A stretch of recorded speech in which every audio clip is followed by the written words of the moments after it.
Hi, my name is LaShawn J, and welcome back to my channel. So today we're gonna do a quick recap or review or just give my opinion on After Locked Up. So we're gonna just jump right into it. I'm not gonna give you the whole full on detail what happened, but I'm just gonna give a little quick review and just give my opinion at the end of it.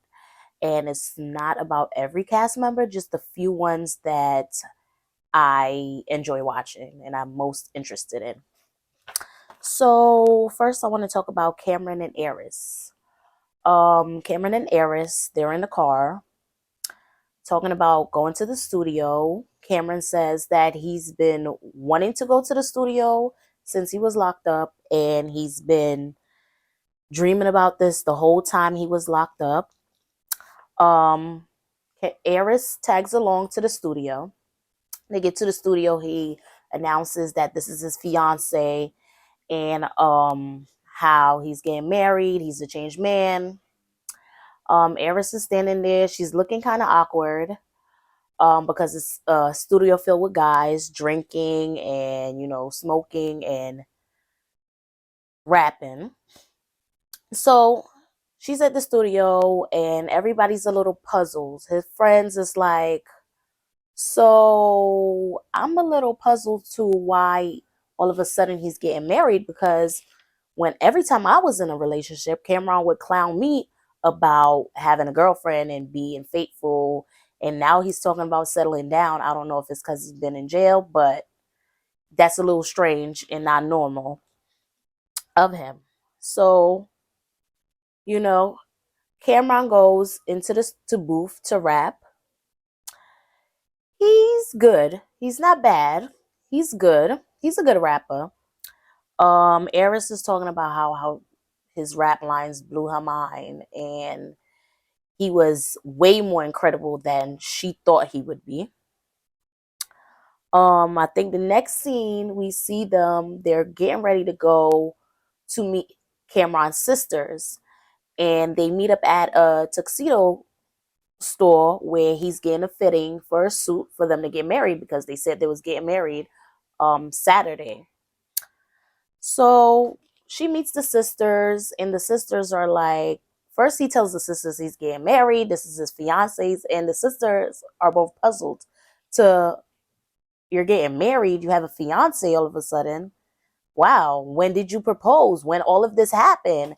And Eris is like, right there when he got out of jail. And they're like, and one of the sisters, the one in white, she was more reserved and was just like, okay, if this is what Cameron want to do, I'm with it.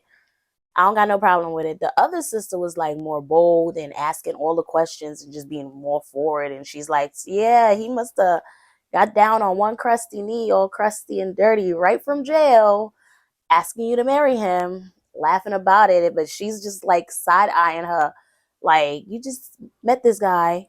You don't think he's supposed to meet your family? Y'all supposed to do all of these things before y'all get married? But if you with it, so the sisters basically was like, you know, I'm happy for him, but that's just kind of quick, kind of too quick. But in all, like I said, they're an odd couple. Um, Hopefully it lasts. I don't see it lasting. He's supposed to be meeting the daughter soon. All of these things should have been come into play before he proposed and they're getting married. It's just a shock to everybody that they're getting married. The next couple I want to talk about is Nathan and Skylar. So Nathan and Skylar, I cannot. So the last scene we saw from the last episode, Skylar's running up to the house looking for Nathan because, she's scared maybe he's back using and she don't know what's going on. He's not answering the phone. So she runs to the house with her friend and she finds Nathan asleep. So this is the reason why he wasn't answering the phone. He's like, it's not like I was doing anything else. I wasn't cheating or anything.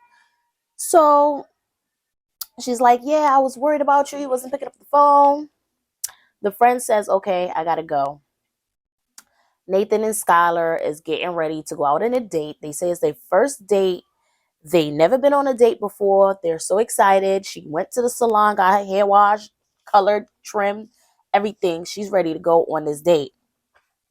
So Nathan is getting ready. He pulls out a ring and he's showing the camera crew, hey, I have a ring. I want to propose to Skylar. I have all these different ways that I want to propose, but I don't know when I'm gonna do it. So I'm thinking, okay, he's probably gonna propose out on this date, out on this night. So they get ready. They're in the car. He's telling Skylar, hey, you look so good today. You got your hair done. I never seen you looking this good. You looking scrumptious. So they get to the restaurant. They go in. They sit down. They order their wine. They order their food, they appetizer, and they start digging in, drinking wine, cheers in to the love, you know? So everything was good until Skylar decides to answer a text message. So Skylar, she just got out, is reconnecting with everybody. This is just normal things I think that people do when, they get out. It's just like going away for a while. You come back, you reconnect, right? So she's reconnecting with old friends and she's on the phone. And then Nathan like, so my food is getting cold. What are you doing? And she's like, don't worry about me, honey. Go ahead and eat your food. But Nathan finds it to be disrespectful to be using your phone while we in dinner and we on this date. So he gets mad and he grabs the phone out of Skylar's hand. And she's just like, she seemed like she was just so shocked. She just laughed it off. And he's like, he puts the phone down. No, sorry. Before he grabs the phone out of her hand, she got a call from the person who she was texting, which is an old friend from high school, she said. And he was like, oh, that's being disrespectful. He grabs the phone from her hand and continues to eat his food. And he hangs up the phone, continue to eat his food. He's like, you're making me look weak, right? He didn't say that exact word, but he's trying to say, you must think I'm weak. You must think I'm weak. You're making me look weak. So the person on the other end calls back and he's like, hey, I didn't call to speak to you. I called to speak to Skylar. So like basically hand her over the phone. He's like, well, we having dinner right now. This is her boyfriend. We having dinner right now. Hangs up the phone. The guy calls back again. So they're going back and forth at it. Nathan is getting really mad, really heated. Skylar's just there looking at everything go down. She's just saying like, you're being a child. You're being petty. You come on, grow up. Like, this is a friend of mine. I don't even understand why you're acting this way. You know that I have friends from school. You know about this specific friend. So what is the problem? So he's all like, oh, I'll beat him up. Where he's at, let him come over here. And Skylar's like, calm down and let's just eat our dinner and enjoy our dinner. So Nathan gets mad and now he's lost his appetite. He doesn't even want to eat anymore. So he gets mad and he gets up and he's like, okay, now it's time for us to go. Let's just go. She's like, no, I don't want to go. We just got here. They literally had 2 bites of the appetizer, or maybe they food. They didn't even get dessert. They didn't even finish the bottle of wine.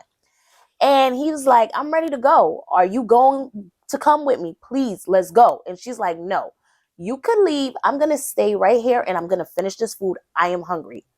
She's like so mind blown that he's reacting that way to just a phone call. And I think Skylar should take these red flags and just getting up on out that relationship, honey, because it's just mm-mm. So Nathan gets up, he leaves. He gets in the car, he starts driving. He calls Skylar, oh, why would you let me leave like this? And, you making me look weak. All of these things he's saying to her. Why he's saying this to her, Another man, not the man that was on the phone, another man comes up to her and says, welcome home. He buys her a shot and he takes a shot and then he leaves. Nathan hears this on the phone and he goes crazy. He turns the car around and he's like, I'm going to beat his A. I'm going to beat his A all the way back to the restaurant. And I'm just like, seriously? Wow. So he goes back to the restaurant where Skylar's sitting there. She's vaping. She's mad. And she's still trying to eat her food. And he goes back to the restaurant and picks up the shot that she was given for being a welcome home shot and throws it out. It wasn't even the same guy that was on the phone. Mind you, she said that guy owed her money. She didn't know if he was just trying to be nice or if he was just trying to pay her back because it's some guy who stole money from her and pay her back with a shot. And he throws the shot out. He's screaming at her and she's at a restaurant. She's at a public setting. It's cameras all over them. WeTV is filming. And this is how Nathan's going to act in public with cameras all over you? Skylar, take these red flags and run. Because if no cameras was around or nobody was around, it probably would have been worse. For just something as silly as an old friend reaching out to you because now that you're out of prison, they want to reconnect with you. That's ridiculous. That is just ridiculous. He seems possessive. He seems jealous. He seems not somebody she needs to be with. She also mentions that, she got to realize what his attitude is because she doesn't want to, go into a depressive state with that kind of attitude and start using again. This is why she needs to leave this relationship. It's not working. So he's screaming at her, telling her, let's go, let's go. She finally gets up to leave with him, like, check, please, and gets up to leave with him. They get in the car. They're arguing back and forth. So now he's like, so you want to break up with me now? She was like, I guess so, because I don't want this to happen ever again. I'm not ever going back out in public with you. I don't blame her because that was so embarrassing. He literally embarrassed her after being in public with her for 5 minutes. That was ridiculous and disgusting. Anyway, we go to Gabby and Chris. Chris wakes up and he's like, okay, I don't want me and wifey to be mad at each other moving forward. So what I'm going to do, I'm going to wake up. I know she like coffee. I'm going to make her some coffee. I'm going to make her some breakfast. Chris don't even know how to make no breakfast. So Chris is in the kitchen looking for stuff and he's like, oh, I don't know how to make breakfast. I don't know how to make coffee. So he goes, he grabs a cup, pours some orange juice in it, finds some snacks in the cabinets and bring it to Gabby. And she's like, that's not breakfast. What is this? So he's like, yo, I'm sorry. I'm trying here. Yeah, he's like, yo, I'm sorry. I'm trying here. Let's just, try to start over. I don't know how to make breakfast. Can you help me make breakfast? So Gabby gets out the bed and she's helping him make breakfast, basically. She went and picks up some bacon, I think it was, and started frying some bacon on the stove and talking to him. Here Gabby goes. She starts nagging again about something that happened 2-3 days ago. Nagging about it. The girl calling his phone or whatever number that was on his phone. And she's like, she don't want it to happen again. You not acting like you're a married man out here in these streets. You acting like you single and free. So, he apologizes. They make up. I mean, my opinion is that Gabby, I don't really think she likes him. I think Chris had money. He was splurging. She liked the things that he could do for her. And now that he's out, she's like, now I gotta really act like I really like this man. But that's how I felt. I could be wrong. This is just my opinion. So they kissing, they hugging, they go in the room, they go to make up. So then we see Gabby. She's sitting on the couch. She's dressed up. She's looking like she's gonna leave soon. And Chris is like, okay, well, I'm out. So I'm gonna see you later. Chris start walking. He's walking to the train back to New York because Gabby lives in Jersey. So he's walking to the train back to New York and he's like walking and he sees something and he's like, what is this? This is the car. Why is this the car? Why is the car here?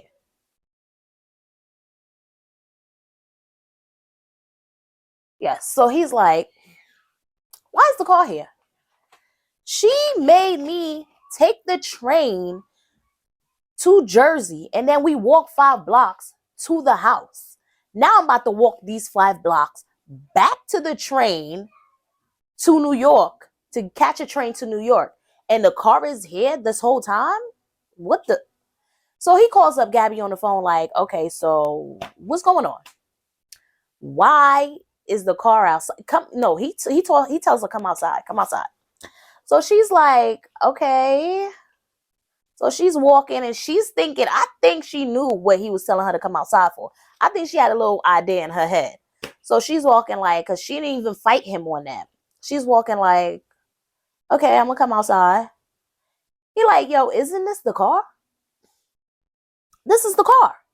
The car you told me was in the shop and we had to walk 5 blocks from this train station to the house. Now I'm getting ready to walk this 5 blocks again and the car is right here. What's going on? Why are you lying to me? So here go Gabby. She throws a fit. She doesn't want to talk. She doesn't want to do it on camera, whatever the case is. She finally stops and then she tells him, hey, I got in trouble. My license is suspended because I was speeding. I got into this high speed chase with the cops. It was something about her being in the club with her cousin. And it's a whole long story. Chris was like, yo, stop lying to me. You could have told me the truth and I would have understand it instead of you just surprising me talking about we walking 5 blocks to the house. And he's right. Stop lying to this man. He's not slow. Stop lying to him about silly things like that. If your license got suspended, it got suspended. So we see Gabby. She goes to the lawyer office. She speaks to the lawyer about her license being suspended or whatever the case was. And she's like, she was doing 90 in a 45. And he was like, you must have been speeding to go pay these tickets because there's no reason for you to be doing a 90 in a 45. That's reckless. Anyways, here we go with Derek and Monique. So last episode, Derek and Monique was in a high-speed chase. It's the same kind of chase Gabby was in. Derek and Monique was in a high-speed chase. Derek hops in the car with the camera crew and people, and he's like, go, go, go, go, go. He's telling he's the one who put everybody into panic mode. Nobody knew what was going on. He tells the camera crew to hurry up and get in the car. He knew why he told them to hurry up and get in the car. He knew what reason it was, but he ain't want to say. He tells the camera crew to hurry up and get in the car, go, go, go, go, go, because he's putting everybody in panic, making everybody feel like they about to be in some high-speed chase. Like, what is wrong with him? So Monique they're telling her, make a left, make a right. The car is still following them. Turn this way, turn that way. The car is still following them. And Monique is like, Derek, who was that girl? He's like, what girl? I don't know what girl. I didn't see no girl. I didn't hear about no girl. Where's the girl at? Is there a girl? Like, he don't know. So he's like, she's like, the girl, she said, hi, Derek. Was that your sister? If it's your sister, let me stop and see who was in the car. Is it your sister's? And he's like, no, you're not going to stop. Don't stop. Just keep going.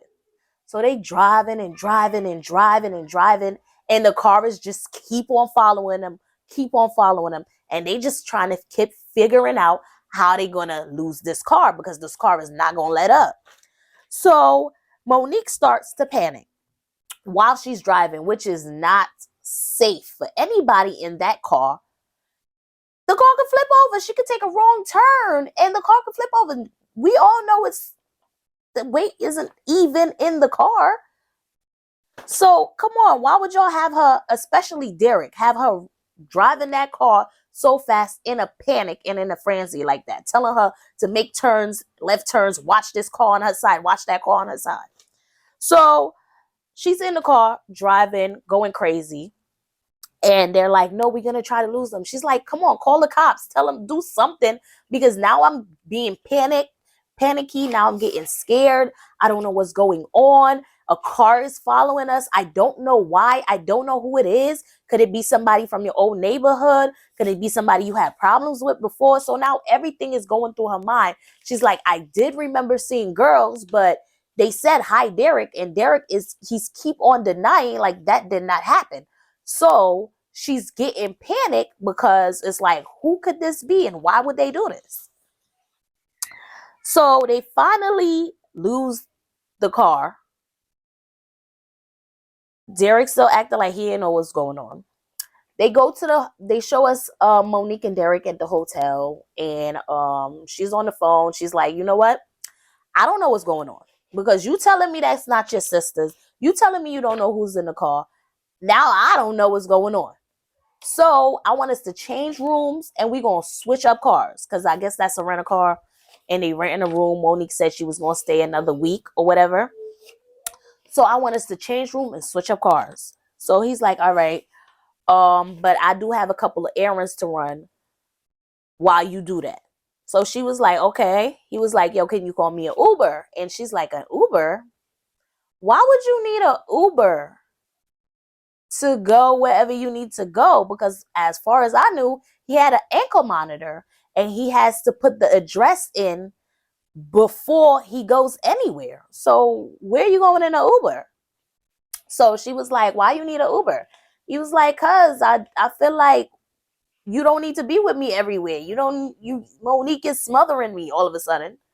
And you don't need to be with me everywhere I go. So I'm gonna let you do what you're doing, switching up the car. I'm gonna let you go handle this stuff, finding us a new room, and I'm gonna just go handle some business without you. All right? Is that cool? And she was like, okay, that's cool. As soon as she said that was cool, here goes Derek. He done went to the bathroom, changed his clothes, got fresh and so clean, and he was out that door. Derek was out that door. But in the confessional, Derek says he knows who was in the white car. He said that I know exactly who was in the white car. And I think that's whose hotel room or wherever, whose hotel room he went into when the scene was ending. So my opinion is Derek knew that he knew the person in the white car. He didn't want Monique to know. He didn't want the girl to come out the car. He didn't want the girl to be filmed. So he hurried up and told the film crew to get in the car as somebody following him. Made everybody go into panic mode. And then the person in the car probably hopped in their car, was like, oh, really? This is what we doing now? You just gonna act like you didn't see me, hear me, or you don't know me and hop in the car and leave? Oh, no, I'm going to chase you. We're going to figure this out. The person probably started chasing him and was trying to catch up to see what was the problem, why you couldn't say hi, whatever the case is.